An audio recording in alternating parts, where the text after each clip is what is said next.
The Los Angeles Times newspaper says cops made fun of a black man who was shot to death by cops over a series of text messages. The newspaper got access to the text messages sent between officers after the death of Christopher DeAndre Mitchell, who was killed by Torrance police officers. The Times says that those texts included racist comments. The officers involved in sending the messages remain on the force. Mitchell was killed after Torrance police responded to a stolen car call. Cops say he was armed with a rifle. He was shot 15 seconds after the officer showed up to the scene with his hands in the air. And soulmates, this is just going to be really some graphic stuff, but I have to read you a little bit that was in the text messages. So one of the text messages that the officer said was going to tell you that all those N-word family members are all pissed off in front of the station. Now that's because there was a protest that began as a result of his death. Another text message said the officers were also saying once they found out who it was that killed them,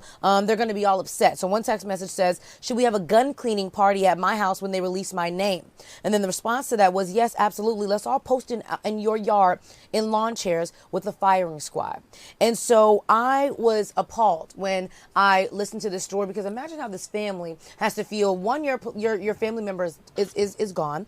Then we have a protest. You're joking about a peaceful protest. Then you're joking about when we find out that you're the person that killed them, should you have a gun cleaning party, which you don't need because you're clearly still on the force. Then joking about a firing squad, and how it just really made me think about how many black people are on death row, have to die by a firing squad, and joking about that. You as a white man, as a police officer, probably would never even get close to having to experience the death row or a firing squad. So joking about that is just utterly, I don't even have the word for it. Mimi and Rob. Yeah, no, Demi, you're right. You basically summed it all up. What we want to point out, though, this was a toy air rifle. He did not even have a real gun. It was a toy gun. He was 15 years old. He was shot 15 seconds upon their arrival.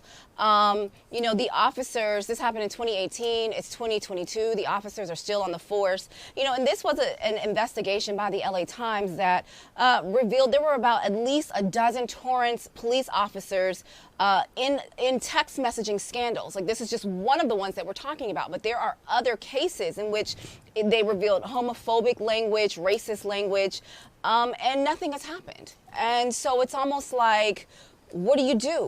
Why is this? And for us, Torrance is not that far away. When we do some of these stories, we're thinking Mississippi, we're thinking the Midwest. This is down the street. In the grand scheme of things, this is down the street. I stayed in Torrance for a little while when I first met her years ago, but I'm just so taken back from the text messages that you read to us.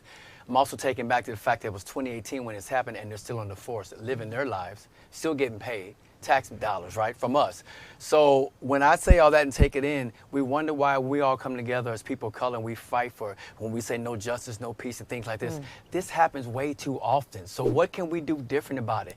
That's why we can't take our foot off the pedal. We have to continue to keep pushing it. It may sound like it's just getting very over and over, like you're just repeating yourself. We have to keep fighting, because you understand the text message. Why would you even talk like that as an officer, realizing you killed someone that had a play gun?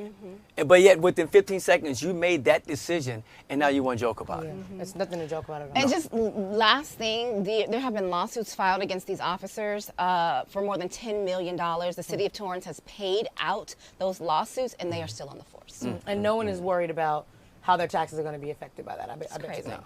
I would be worried about the police officer pull me over. That's what I'd be worried about.